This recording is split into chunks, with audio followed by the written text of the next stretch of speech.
Hello everyone, स्वागत है आप सभी लोगों का सुफलम के इस मंच पर और डेली करंट अफेयर की सीरीज में। आज हम 25 अप्रैल के करंट अफेयर को देखेंगे। 25 अप्रैल के करंट अफेयर को देखने से पहले हमेशा की तरह हम पिछला रिवाइज कर लेते हैं, उसके बाद हम आगे बढ़ते हैं। तो चलिए पिछला रिवाइज कर लेते हैं, फिर हम आगे बढ़ते हैं। तो पिछले में पहला क्वेश्चन क्या था हमारा, एक सेकेंड दीजिएगा मुझे, ये अभी आज का ही क्वेश्चन खुल गया है, तो हम पिछला वाला रिवाइज करेंगे। तो अर्थ डे वाला हमारा जो था वो चल रहा था। तो वर्ल्ड अर्थ डे यानी विश्व पृथ्वी दिवस जो है कब मनाया जाता है ये आपको बताना है। तो 22 अप्रैल को विश्व पृथ्वी दिवस मनाया जाता है। विश्व रचनात्मकता और नवाचार दिवस 2023 कब मनाया जाता है? तो 21 अप्रैल को मनाया जाता है। BEML लिमिटेड के नए चेयरमैन और MD कौन बनाए गए हैं? शांतनु राय बनाए गए हैं। किस राज्य की विधानसभा ने कामगारों के अनिवार्य काम के 8 घंटों को 12 घंटे में कर दिया, यानी जो फैक्ट्री संशोधन अधिनियम 2023 है वो लॉन्च कर दिया है, पास कर दिया है विधानसभा द्वारा, तमिलनाडु विधानसभा द्वारा पास कर दिया गया है, ये ध्यान रखिएगा। भारत डायनेमिक्स लिमिटेड के अगले CMD कौन नियुक्त किए जाएंगे? तो A माधव राव जो है नियुक्त किए जाएंगे। असम ने किस राज्य के साथ अपने सीमा विवाद पर समझौते पर हस्ताक्षर कर लिया है? अरुणाचल प्रदेश ने। HSBC ने हाल ही में किसे अपना ब्रांड एम्बेसडर नियुक्त किया है? तो विराट कोहली को। जियो सिनेमा ने किस भारतीय क्रिकेटर को ब्रांड एम्बेसडर नियुक्त किया है? तो रोहित शर्मा को। किस दिग्गज टेनिस खिलाड़ी ने अपनी आत्मकथा क्रॉस कोर्ट का विमोचन किया है? जगदीप मुखर्जी जी, जो सेंटर में है। किस देश के उप प्रधानमंत्री डोमिनिक राब ने इस्तीफा दे दिया है? ब्रिटेन के उप प्रधानमंत्री ने इस्तीफा दिया है। भारत का सबसे बड़ा तेल आपूर्तिकर्ता देश कौन बन गया है? रूस बन गया है। यहां पर स्टार स्पोर्ट्स ने किसको अपने नवीनतम ब्रांड एम्बेसडर के रूप में साइन किया है? ऋषभ पंत। राष्ट्रीय तकनीकी अनुसंधान संगठन के अध्यक्ष के रूप में किसे नियुक्त किया गया है? अरुण सिन्हा जी को। मन की बात के 100वें संस्करण पर नए कितने रुपए के सिक्के का लोकार्पण हुआ है? 100 रुपए के सिक्के का। पुरुष T20 क्रिकेट के इतिहास में सर्वाधिक कैच लेने वाला विकेटकीपर कौन बन गया है? धोनी। पाकिस्तान पुरुष क्रिकेट टीम का निदेशक जो है किसे नियुक्त किया गया है? मिकी ऑर्थर जी को। हरून द्वारा हाल ही में जारी की गई ग्लोबल यूनिकॉर्न इंडेक्स में कौन शीर्ष पर रहा है? अमेरिका। हाल ही में किस राज्य सरकार ने कामाख्या कॉरिडोर बनाने की घोषणा की है? असम सरकार ने। यहां पे हम 25 अप्रैल के यानी आज के करंट अफेयर पे आते हैं। तो आज के करंट अफेयर 25 अप्रैल देखिए, यहां पर पहला क्वेश्चन क्या है हमारा 25 तारीख का, राष्ट्रीय पंचायती राज दिवस जो है वो कब मनाया जाता है? राष्ट्रीय पंचायती राज दिवस कब मनाया जाता है? 22, 20, 24 या 21 अप्रैल को? तो ये 24 अप्रैल को राष्ट्रीय पंचायत दिवस जो है वो पंचायती राज दिवस जो है वो मनाया जाता है, जिसका सपना गांधी जी ने देखा था। प्रश्न संख्या 2, विश्व टीकाकरण सप्ताह ये कब मनाया जाता है? विश्व टीकाकरण सप्ताह तो ये मनाया जाता है, बताइए 22 से 28 अप्रैल, 20 से 26 अप्रैल या 24 से 30 अप्रैल या 21 से 27 अप्रैल, बताइए। तो ये 24 से 30 अप्रैल आपका विश्व टीकाकरण सप्ताह 2023 इस साल मनाया, और ये हमेशा अप्रैल के अंतिम माह में ही ये विश्व टीकाकरण सप्ताह मनाया जाता है, ठीक है। इस बार ये 24 से 30 अप्रैल इस साल 2023 को बनाया जा रहा है। चलिए नेक्स्ट आइए, प्रश्न संख्या हमारा 3, विश्व पुस्तक और कॉपीराइट दिवस जो है कब मनाया जाता है? बताइए। World book and copyright day 2023, तो ये मनाया जाता है 23 अप्रैल को। कब मनाया जाता है? 23 अप्रैल को विश्व पुस्तक और कॉपीराइट दिवस मनाया जाता है। अब जो ये विश्व पुस्तक और कॉपीराइट दिवस मनाया जाता है यूनेस्को के द्वारा मनाया जाता है, तो यूनेस्को के बारे में जान लेते हैं। मुख्यालय कहाँ है? पेरिस, फ्रांस में है। स्थापना कब हुई थी यूनेस्को की? 16 नवंबर 1945 में हुई थी। कहाँ हुई थी? लंदन, यूनाइटेड किंगडम यानी UK में। यूनेस्को के महानिदेशक कौन है अभी? आड्रे अजोलो। अभी इस साल की थीम क्या है 2023 की? इंडिजेनस लैंग्वेजेस यानी स्वदेशी भाषाएं। चलिए नेक्स्ट आइए, शांति के लिए बहुपक्षवाद और कूटनीति का अंतर्राष्ट्रीय दिवस कब मनाया जाता है? बताइए। 22 अप्रैल, 23 अप्रैल, 24 अप्रैल या 21 अप्रैल? देख पा रहे होंगे आप, यहाँ पर लिखा हुआ है 24 April is the our right answer, बहुपक्षवाद और कूटनीति का अंतर्राष्ट्रीय दिवस। प्रश्न संख्या हमारा 5 क्या है? खोंगजोम दिवस। जो खोंगजोम दिवस है, यहाँ के नायकों को याद करने के लिए ये मनाया जाता है दिवस। ये किस राज्य द्वारा मनाया जाता है? ये पूछा गया है। मणिपुर, मिजोरम, मेघालय या महाराष्ट्र? तो यहाँ पर सही आंसर है आपका मणिपुर। मणिपुर राज्य के द्वारा ही खोंगजोम दिवस जो है वो मनाया जाता है, और ये मणिपुर है। तो बात कर लेते हैं, ये देखिए आपका मणिपुर ये रहा, इम्फाल राजधानी है। सुश्री अनुसुईया उइके जो हैं यहाँ की राज्यपाल हैं। मुख्यमंत्री आपके श्री एन बीरेन सिंह जी हैं। पॉपुलेशन डेंसिटी की बात करें तो 130 प्रति वर्ग किलोमीटर, और लिटरेसी रेट की बात करें तो 79.85%। लिंग अनुपात 6 रेशियो की बात करें तो 987 यानी 987 है।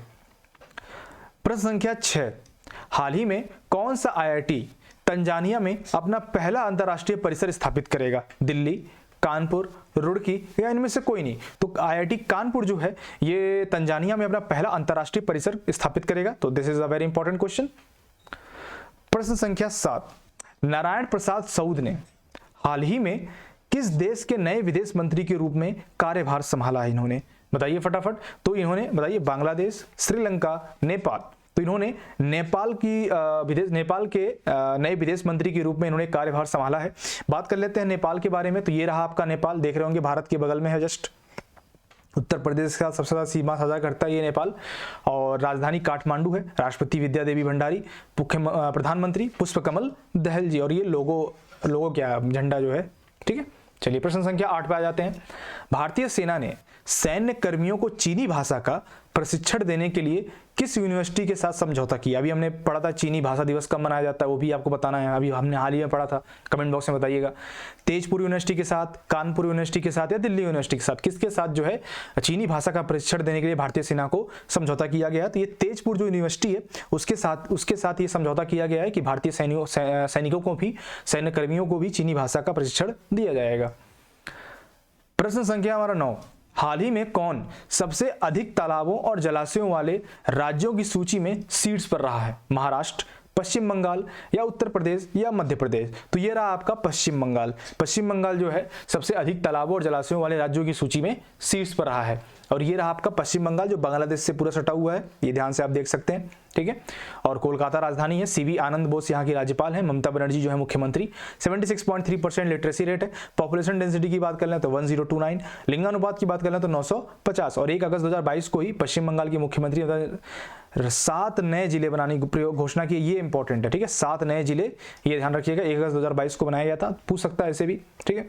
7 नए जिले बनाने से अब ये कुल राज्य जिलों की संख्या ही पूछ सकता है, तो 30 जो है कुल नए जिले हो गए, ठीक है। पहले कितने थे? 23, फिर 7 और बन गए तो 30 हो गए, ये ध्यान रखिएगा।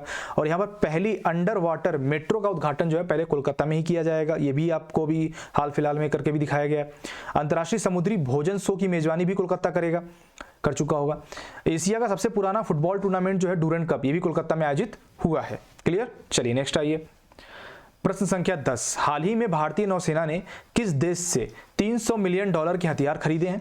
अमेरिका, रूस, जापान या फ्रांस? तो आप सभी जानते हैं अमेरिका के साथ खरीदे हैं, यूएस से, है ना, यूनाइटेड स्टेट ऑफ अमेरिका। देख चुके हैं आप कल वाले में। WDC Washington DC, Joe Biden राष्ट्रपति, उपराष्ट्रपति कमला हैरिसन। प्रश्न संख्या हमारा 11 पे आते हैं। किस राज्य के मुख्यमंत्री ने हाल ही में भारत का पहला हैवी लिफ्ट लॉजिस्टिक ड्रोन जो है वो लॉन्च किया है? उड़ीसा, मेघालय, उत्तर प्रदेश या गोवा ने? तो ध्यान दीजिएगा, ओडिशा ने। किसने? ओडिशा ने भारत का पहला heavy lift logistic drone launch किया। मतलब हैवी लिफ्ट क्या? ज्यादा सामान उठाने के लिए। देखिए यहाँ पे आप देख पा रहे होंगे जो ड्रोन है ये उठा रहा है, ठीक है। चलिए नेक्स्ट आइए, ओडिशा के बारे में देख लीजिए। ये रहा आपका ओडिशा मैप में, भारत के मैप में ये रहा, ध्यान रखिएगा, इसको दिमाग में फिट कर लीजिए। भुवनेश्वर राजधानी है। गणेशी लाल यहाँ के राज्यपाल हैं। मुख्यमंत्री नवीन पटनायक जी हैं। लिटरेसी रेट की बात कर लें 72.9%। पॉपुलेशन डेंसिटी यानी जनसंख्या घनत्व की बात कर लें 269। लिंगानुपात की बात कर लें तो 979 यानी 979। प्रश्न संख्या 12, हाल ही में आयोजित लंदन मैराथन में, काफी लोकप्रिय मैराथन है ये लंदन मैराथन, किसने जीत जो है दर्ज की है? फर्स्ट नंबर पे कौन आ गया है? तो ये है केल्विन किप्टुम। केल्विन किप्टुम जो है इन्होंने ये जीत दर्ज की है। और इन्होंने कुछ सेकंड पीछे रह गए थे एलियूड किपजोगे से, जो ऑलरेडी रिकॉर्डधारी हैं। सबसे कम समय में इन्होंने मैराथन पूरी की थी, तो उनसे कुछ सेकंड ये पीछे रह गए थे, ठीक है। चलिए नेक्स्ट आइए। विश्व बैंक के लॉजिस्टिक परफॉर्मेंस इंडेक्स में, अभी वर्ल्ड बैंक ने लॉजिस्टिक परफॉर्मेंस इंडेक्स निकाला है और भारत जो है किस स्थान पे आ चुका है? तो यहाँ देखा 2014 में दिखाया जा रहा है 54 पे थे, अभी कितने पे आ गया 2022 में? 38 पोजीशन पे। किसमें? 38th पोजीशन पे इंडिया आ चुका है। क्लियर? चलिए नेक्स्ट आइए। प्रश्न संख्या 14, खेल संस्कृति को पुनर्जीवित करने हेतु एक पंचायत एक खेल का मैदान किस राज्य ने शुरू किया? मतलब एक पंचायत जहां पे है वहां पे एक खेल का मैदान भी स्थापित किया जाए, ऐसा ये योजना है। और ये किस राज्य द्वारा शुरू किया गया ये बताना है आपको। दिल्ली के द्वारा, जम्मू कश्मीर के द्वारा, केरल के द्वारा या कर्नाटक के द्वारा? तो ये केरल के द्वारा शुरू किया गया है। ध्यान दीजिएगा, कहाँ गया? ये रहा केरल। और केरल के बारे में देख लीजिए, ये रहा मैप में केरल आपका। तिरुवनंतपुरम यानी त्रिवेंद्रम जो है इसकी राजधानी है। आरिफ मोहम्मद खान राज्यपाल हैं। मुख्यमंत्री पिनरई विजयन है। और केरल का आधिकारिक पक्षी कौन है? Great hornbill. पॉपुलेशन डेंसिटी 860 यानी 860। लिटरेसी रेट यानी साक्षरता दर 96.2%। लिंगानुपात सबसे अच्छा है देश में 1084। और केरल जो है देश का पहला और एकलौता ऐसा राज्य बन गया जिसके पास खुद की इंटरनेट सर्विस है। और डेयरी किसानों का रजिस्ट्रेशन सुचारू रूप से करने के लिए उन्होंने पोर्टल भी क्षीर श्री जो है लॉन्च किया है। प्रधानमंत्री गरीब कल्याण योजना 2022 यही लॉन्च हुई थी। Asia's global startup ecosystem report में केरल ने पहला स्थान हासिल किया था। ये इंपॉर्टेंट है, ध्यान रखिएगा, Asia's global startup ecosystem report में। और कुमलाम्बी गांव में देश का पहला सैनिटरी नैपकिन मुक्त जो है गांव बनेगा जिले का। और राज्य में जो है टोमेटो फ्लू नामक वायरस का पहला मामला भी यहीं पे पाया गया था। ठीक है, चलिए क्वेश्चन नंबर 15 पे आ जाइए। किस बैंक ने भारतीय रिजर्व बैंक के इनोवेशन हब के साथ साझेदारी की है? पीएनबी यानी पंजाब नेशनल बैंक, केनरा या फिर एसबीआई या फिर बैंक ऑफ बड़ौदा ने। तो ये हासिल किया है, ये समझौता किया है आपके केनरा बैंक ने। ठीक है, ये ध्यान रखिएगा। नेक्स्ट आइए, प्रश्न संख्या 16, नाटो द्वारा किस देश में लॉक्ड सील्ड साइबर डिफेंस अभ्यास 2023 जो है आयोजित किया गया है? तो बताइए, चीन में, रूस में, अमेरिका में या एस्टोनिया में? तो एस्टोनिया की राजधानी है, ठीक है, उसी में इसका लॉक्ड सील्ड साइबर डिफेंस अभ्यास 2023 जो है नाटो के द्वारा आयोजित किया गया है। तो नाटो के बारे में जान लेते हैं। नाटो की स्थापना कब हुई थी? 4 अप्रैल 1949 में हुई थी, वाशिंगटन डीसी में, यूएसए में। आपका नाटो के संस्थापक कौन थे? यूएसए ही था, यूनाइटेड किंगडम था, फ्रांस था, इटली था और कनाडा था। नाटो का मुख्यालय कहाँ है? ब्रुसेल्स, बेल्जियम में। महासचिव कौन है? Jens Stoltenberg. ठीक है, ये ध्यान रखिएगा। और कितने देश हैं? अभी फिनलैंड जुड़ गया है, ठीक है, तो टोटल हो गए आपके 31 देश। ये ध्यान रखिएगा, 31 देश नाटो में शामिल हैं। ओके, अब बात कर लेते हैं हम एस्टोनिया। तो किस एस्टोनिया की राजधानी? तेलिन। इसी में जो है ये आपका अभ्यास लॉक्ड सील्ड साइबर डिफेंस अभ्यास 2023 जो है तेलिन में ही हुआ है, एस्टोनिया के। अब यहाँ देखिए, रसिया है, ये रसिया का बाउंड्री है। अभी रसिया के बाउंड्री के बगल में है जस्ट, ये देखिए यहाँ पर रसिया के बाउंड्री के जस्ट बगल में है एस्टोनिया आपका। ध्यान दिख रहा है ना आप लोग को? चलिए, हाँ दिख रहा है, ठीक है। ये रहा आपका इसका झंडा। और राष्ट्रपति जो है अलार कारिस है, उपराष्ट्रपति जो है काजा कैलाश है। प्रश्न संख्या 17, अज्ञात समूह के लिए विशेष रूप से एक डीएनए डेटाबेस स्थापित करने वाला भारत का पहला राज्य कौन बन गया है? एक डीएनए डेटाबेस स्थापित करने वाला भारत का पहला राज्य कौन बन गया है?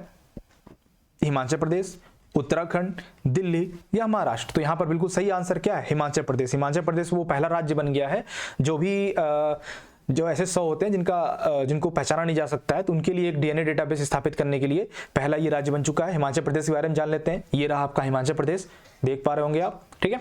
शिमला राजधानी है। शिव प्रताप शुक्ला जो जी हैं राज्यपाल जी हैं, सुखविंदर सिंह सुक्खू जो है मुख्यमंत्री हैं।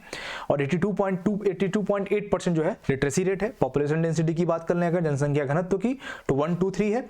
लिंगानुपात की बात कर लें तो 972 यानी 972 है। So thank you so much guys for joining this session. I hope ये सेशन आपको पसंद आया होगा, और अगर आपको अच्छा लगता है तो आप कमेंट बॉक्स में बता सकते हैं। और अगर कोई भी एक्स्ट्रा इन्फॉर्मेशन अगर आपको पता चलती है इसके बारे में तो वो भी आप कमेंट बॉक्स में बता सकते हैं, ठीक है। और कोई भी त्रुटि होती है तो उसके बारे में भी बताया जा सकता है। और जो लोग भी ये वीडियो यहाँ तक देख रहे हैं, अगर उन्हें वीडियो का उन्हें फॉर्म भरा था 2018 वाला जो कैंसिल हो गया था, अभी दोबारा जून 18 को होने की संभावना है। अभी नोटिफिकेशन आया नहीं है, बट होने की संभावना, तैयारी हम अभी से अपनी स्टार्ट कर दें। तो जो लोग भी उसमें इंटरेस्टेड हैं तो अभी हिंदी के जो क्वेश्चंस हैं यानी टॉपिक वाइज क्वेश्चंस जो हैं वो लाने वाले हैं। वर्णमाला पे आपके 250 क्वेश्चंस लाएंगे। तो अगर आप लोग लाइव उसको करना चाहते हैं या रिकॉर्डिंग देखना चाहते हैं तो बताइएगा जरूर कमेंट बॉक्स में कि जो क्लासेस हैं आपकी वीडियो की, जो क्वेश्चन वाइज रहेंगे, टॉपिक वाइज क्वेश्चंस रहेंगे, वो आपको लाइव करना है या फिर रिकॉर्डेड देखना है, तो वो आप एक बार जरूर बताइएगा, ठीक है। बाकी मैं पोल पर डाल दूंगा कम्युनिटी बॉक्स में, उस हिसाब से क्लास लिया जाएगा, ठीक है। टाइमिंग भी अगर आप डाल दीजिएगा किस टाइम में लाइव, अगर लाइव लेना है तो किस टाइम लेना है, ठीक है, ताकि अधिक से अधिक लोग जुड़ सकें और उसको जो है अच्छे से उसका आंसर कर सके। तो एक कंपटीशन होता है, क्रिएट होता है तो ज्यादा मजा आता है, ठीक है। चलिए, thank you so much, take care, bye bye.